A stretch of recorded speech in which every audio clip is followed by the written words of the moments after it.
بسم الله الرحمن الرحيم. Assalamu alaikum. Welcome to Quranic Arabic webinars. This lesson is about the heavy and light letters. Objectives. We will learn what the meaning of heavy and light letters are and how this affects the pronunciation with fatha. Heavy and light terminology. In Arabic, there is a classification of heavy and light sounds. Almost all the letters in the alphabet produce light sounds. Some letters always produce heavy sounds, and those are 7 letters. Some letters can produce both heavy and light sounds depending on certain rules, and this is the letter lam and ra. The heavy and light sounds can be noticed once you know what the letters are that produce them and the rules applying to them. The heavy and light sounds are quite noticeable when letters are pronounced with the short vowel sound fatha, as the actual fatha sound also changes on the heavy letters. Heavy and light letters with fatha. So when you put the short vowel fatha on top of certain letters, they give what we call a light sound.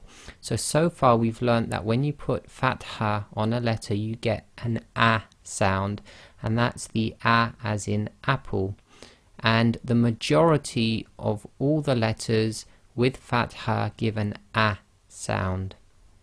However, there are certain letters which give a heavy sound, so when you put fatha on those letters, instead of giving the a sound, it gives an r sound as in art.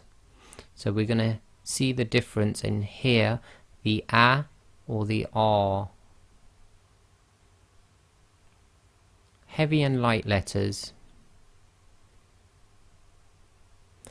Letters that always produce a heavy sound.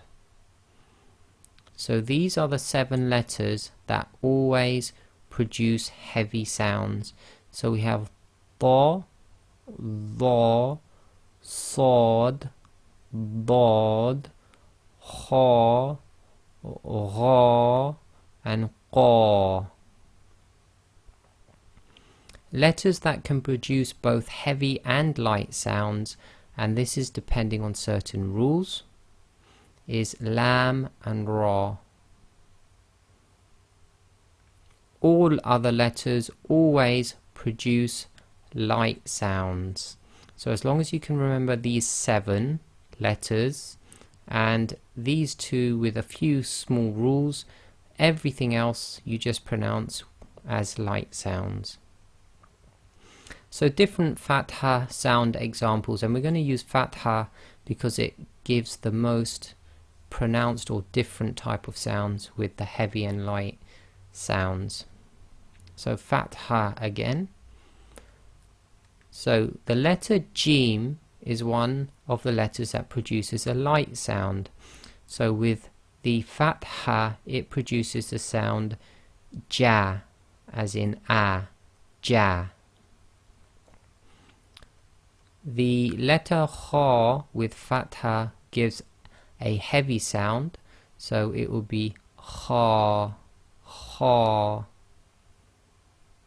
And the letter sad also gives a heavy sound with fatha, so it gives the sound sa, sa. So you can see the difference between ja, kha, sa. So not all the letters give an a sound. So with sad you can't say sa, it must be saw, and with kha you cannot say kha, it must be kha. So pronunciation of heavy letters. These 7 letters always produce a heavy sound. Hence with fatha they give an R sound as in art instead of an A sound as in apple. So we'll just go through these 7 letters. So we have kha, gha, sa, da, ta, dha, and qa.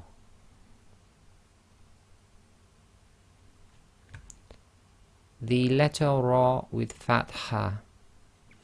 The letter ra also produces a heavy sound if it has either a fatha or a dhamma on it. Later on we will see that the letter ra has many more rules regarding its pronunciation, and it is one of the more difficult letters to learn all the rules for. So the letter ra with a fatha is pronounced ra. You cannot say ra, and you would hear this in the word rub. Rub. You cannot say my rab, you say my rub. So that's why it's rub instead of rab, is because the letter ra with fatha must be pronounced heavy, so it's ra, ra. Tafkhim and tarqiq. So in Arabic, the letters that produce the heavy sounds are known as the tafkhim letters. The letters that produce the light sounds are known as tarqiq letters. So that's just the Arabic terminology. So to keep it easy, we will normally say heavy and light. This is the official definition of tafkhim, and in English it would actually be known as fattening. So its applied definition. It is a heaviness that enters the body of the letter so that the mouth is filled with its reverberation or echo. The method of making a letter have the characteristics of tafkhim is elevating the posterior tongue to the roof of the mouth, i.e. the soft palate, creating more space between the roof of the mouth and the bottom of the mouth, and focusing the pressure of the letter to the roof of the mouth. Now that's obviously a long and difficult explanation, so that's just an official definition. The easiest way to learn it is to try and imitate the sound. Note here, tafkhim is commonly known as full mouth. So a lot of people will say you're pronouncing certain letters with a full mouth, like saw, saw. And generally, when you say those letters, especially with fatha, your mouth is quite round. So they call that like the full mouth. Tarqiq. The linguistic definition of tarqiq is thinness. Its applied definition. It is a thinness that enters the body of the letter, so the mouth is not filled with its reverberation or echo. Tarqiq is commonly known as empty mouth. So again, the letters that are pronounced with the empty mouth, you say, for instance, sa, sa, and generally with, at least with the fatha, it's your mouth is slightly like a very slight smile. So you say sa, sa, rather than saw. Saw is the full mouth. Conclusion then, we know what tafkhim is and what letters produce the heavy sounds. We know what tarqiq is and what letters produce the light sounds. We have seen the different sounds the short vowel fatha produces with these letters that produce heavy sounds.